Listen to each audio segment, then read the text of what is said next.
And all of a sudden, there was just this whack, and it was just like you'd been hit by a truck. There was no lead up to it. At first, it was thought lightning hit a tent filled with hundreds of people, but the tent had no damage or burn marks. It actually hit to the side of the tent, traveled underground through whatever moisture was there, and then traveled up the metal legs of the tables and the chairs. And that's what Environment Canada says, too, that the lightning likely struck the ground from a considerable distance because it wasn't fatal, and that anything from tree roots to metal rods can act as conductors through the ground. All the injured were treated and released yesterday, except one who was kept behind for observation. Most of the injured suffered minor burns, but Dr. Karl Kabasele says it could have been much worse. Electricity of that magnitude can stop the heart, stop the breathing. And that's the number one thing we worry about in terms of what's deadly about a lightning strike.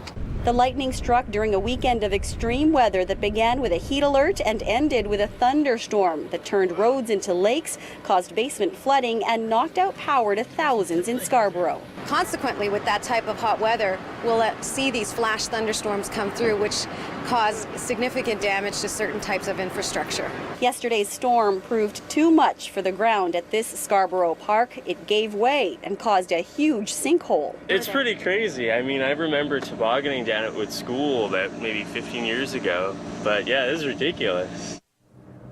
So for now, there's going to be the fencing that remains around the site of this sinkhole as crews try to make the area safe and to fill it back in. Chances are pretty good, though, that for the winter time, it will become the area's tobogganing spot once again. Reporting live from Scarborough, I'm Maribel Tarun. All right, fingers crossed. Thanks, Maribel.